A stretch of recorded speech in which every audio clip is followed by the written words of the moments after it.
Jeg vil nu fremvise praksisskærm. I dette eksempel er jeg netop logget ind på praksisskærm og får en oversigt over mine slideshows.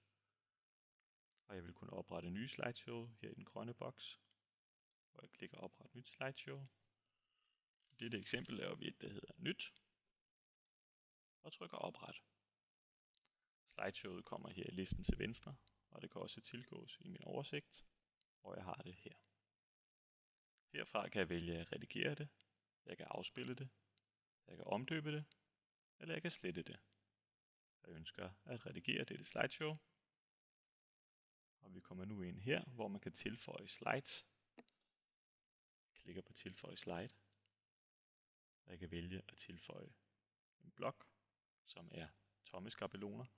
Jeg kan indsætte indhold fra min udklipsholder, eller jeg kan tilføje en skabelon, som er forudsat med noget indhold.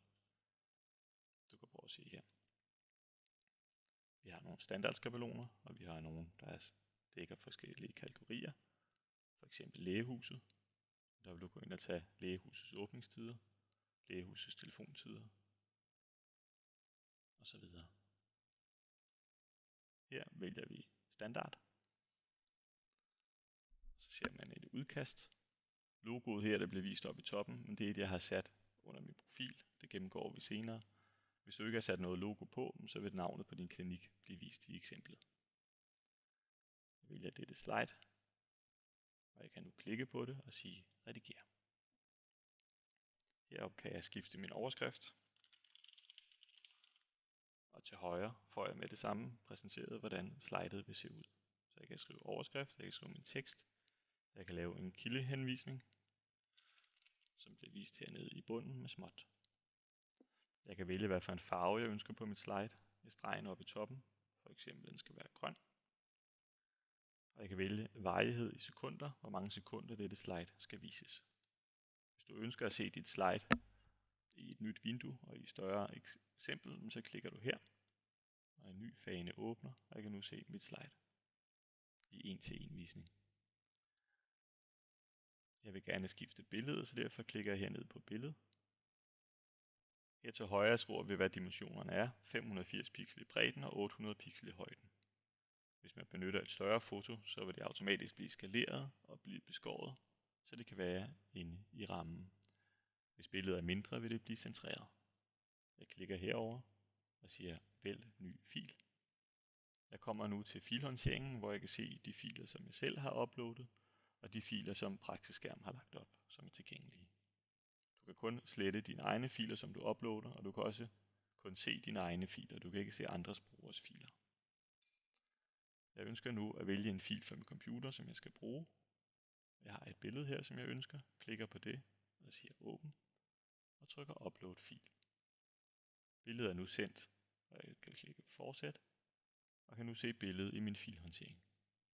Hvis jeg klikker på det og siger vælg, så kommer billedet automatisk ind på siden. Dette billede bliver hele tiden på nettet, så du vil kunne genbruge det på andre slides, hvis du ønsker. Hvis du er tilfreds med dit slide, klikker du gem, og du kan nu se det her. Så på den her måde kan vi altså tilføje flere slides, tilføje skabelon, vælge en standard skabelon. Her kan vi altså vælge forskellige typer med et lille billede, større billede til højre, bredt foto, et hvor vi kun har tekst på. Vi kunne vælge en lægeskabelon, hvor vi har mulighed for at sætte op til 4 læger på. En stor fremvisning af en læge. Vi kunne indsætte en hjemmeside, som vi selv kunne vælge.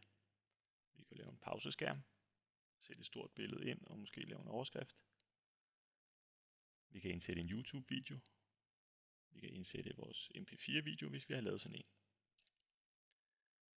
Nu vil jeg gerne indsætte det her, hvor der kun er tekst på. Det kommer nu ind her, og jeg kan klikke redigere. Og jeg kan skrive videre på det og trykke gem, når jeg er færdig. Hvis du skal flytte rundt på rækkefølgen af slides, så klikker du på et slide og siger flyt. Du kan nu trække det hen til den position, du ønsker. Hvis du vil skjule et slide, har du også mulighed for at trække det ned til skjulte slides hernede. Selvom du arbejder på systemet her så bliver det altså ikke udgivet, før du selv klikker udgive slideshow. Så systemet gemmer automatisk hele tiden. Lukkede jeg min browser og gik ind igen, så vil det se ud som nu. Men først når du trykker udgive, så kommer dine rettelser frem og bliver vist, når man afspiller slideshow. Du får mulighed for at skrive en besked også her. En besked, som kan blive vist i bunden af dit slide. Og du vælger her, hvor mange minutter den skal vises. Og den vises altså på alle slides i dit slideshow.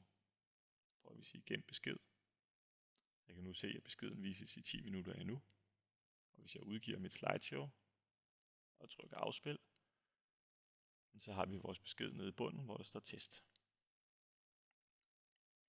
Hvis du vil tilbage til at redigere dit slideshow, så tryk på redigere slideshow. Og vi har nu en stiplet linje, der markerer, at området er aktivt, og vi vil kunne tilføje flere slides. Du kan også kopiere et slide ved at klikke på det og sige kopiere til udklipsholder. Så vil du kunne tilføje det hernede, indsæt for udklipsholder og vælge dit slide. Du vil også kunne gå over på et andet slideshow og indsætte det, så du kan på den måde genbruge dine egne elementer.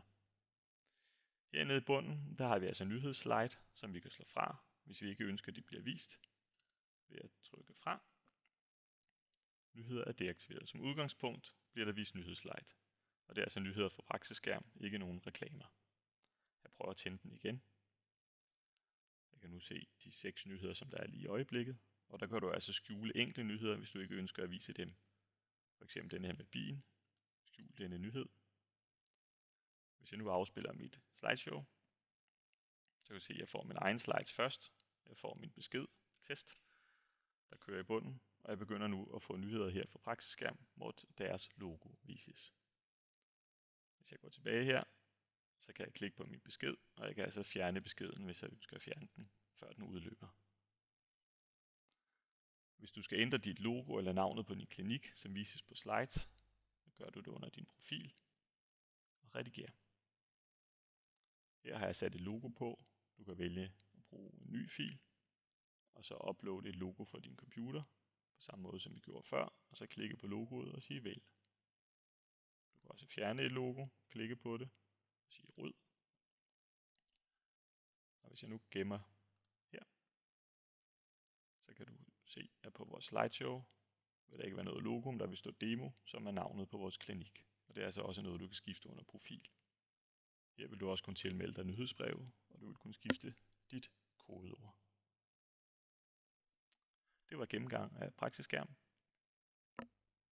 Andre tips kan være, at du klikker her under oversigt og ruller ned til hjælp, hvor du kan hente vejledning til praksisskærm som pdf, videoen, som du netop ser nu, og samtidig har vi lavet noget, der hedder en praksisskærm fremviser, som du bruger på den maskine, som er knyttet til din skærm, som fremviser praksisskærm. Ved at installere det her software, så får du automatisk nyeste version af Chrome, og din pauseskærm og strømstyring bliver deaktiveret. Og den laver genveje på dit skrivebord og giver dig mulighed for at få et ikon i startmenuen, sådan så praksisskærm automatisk starter. Hvis du kun har brug for at få den nyeste Chrome ind på din computer, så kan du bruge denne genvej, som henter en lille Chrome installer, som med 2 klik på den installerer Chrome på din arbejdsmaskine. Det virker til en Windows PC. Når du er færdig med at arbejde med praksisskærm, kan du klikke log ud, og din session bliver afsluttet. God fornøjelse.